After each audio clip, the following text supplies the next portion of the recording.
kesempatan ini, saya akan mempresentasikan materi yang sangat penting dalam bidang manajemen, yaitu karakteristik sistem pengendalian manajemen dan kaitannya dengan tujuan serta strategi perusahaan.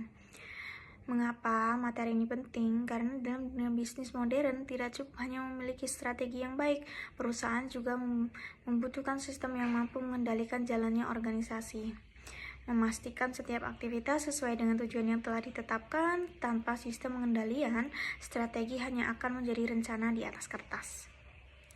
Yang pertama, karakteristik sistem pengendalian manajemen dan kaitannya dengan tujuan dan strategi perusahaan. Pada slide pertama ini, kita melihat bahwa sistem pengendalian manajemen memiliki peran sangat penting dalam memastikan strategi perusahaan benar-benar terimplementasi.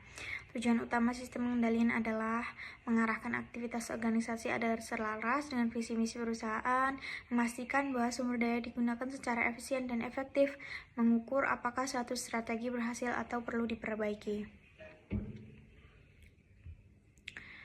Artinya, sistem pengendalian manajemen berfungsi sebagai jembatan antara perencanaan strategis dan pelaksanaan operasional. Tanpa adanya pengendalian, strategi tidak bisa dijalankan dengan konsisten.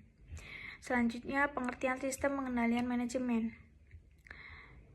Yang pertama, sistem merupakan sekumpulan prosedur terstruktur yang digunakan untuk mencapai tujuan tertentu. Yang kedua, pengendalian merupakan proses memastikan bahwa aktivitas organisasi berjalan sesuai rencana dan melakukan koreksi jika terjadi penyimpangan. Yang ketiga, manajemen adalah proses mengatur dan mengelola sumber daya untuk mencapai tujuan organisasi.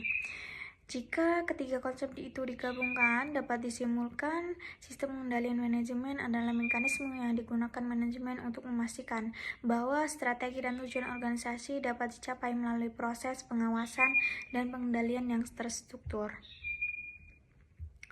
Selanjutnya, sistem. Pada slide ini kita fokus pada konsep sistem itu sendiri. Sistem adalah sekumpulan prosedur yang dilakukan secara berulang dan terstruktur. Sistem memiliki beberapa karakteristik. Yang pertama, runtun dan terpola. Tidak dilakukan secara acak, melainkan mengikuti tahapan tertentu. Yang kedua, terkoordinasi. Setiap bagian dari sistem saling terhubung. Yang ketiga, memiliki tujuan. Sistem dibentuk untuk menyelesaikan masalah dengan cara sistematis dan konsisten. Contohnya dalam perusahaan, sistem produksi, sistem pelaporan keuangan, sistem pemasaran. Selanjutnya, sistem pengendalian manajemen menurut ahli. Menurut Robert Anthony Wijayagovindrajan, sistem pengendalian manajemen adalah sistem yang digunakan oleh manajemen untuk mengendalikan organisasi agar tujuan organisasi dapat tercapai. Dari definisi ini terdapat 3 kata kunci. Yang pertama, digunakan oleh manajemen. Yang kedua, mengendalikan organisasi. Yang ketiga, mencapai tujuan. Artinya, sistem pengendalian bukan sekedar alat administratif, tetapi merupakan bagian dari strategi manajemen atau manajemen strategis yang berfungsi menilai apakah strategi berjalan sesuai harapan atau tidak. Dengan demikian, sistem pengendalian berfungsi sebagai kompas bagi perusahaan mengarahkan, memonitor, dan menyesuaikan arah jika terjadi penyimpangan. Karakteristik sistem pengendalian manajemen.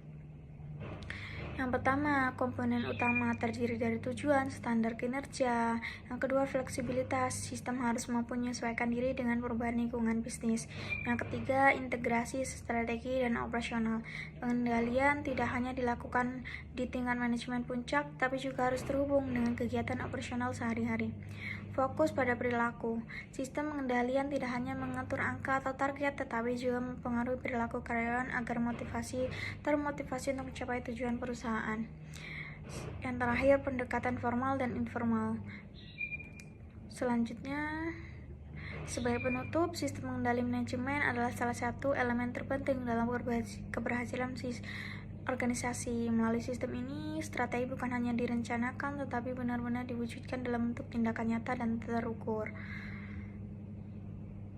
Demikian, wassalamualaikum warahmatullahi wabarakatuh.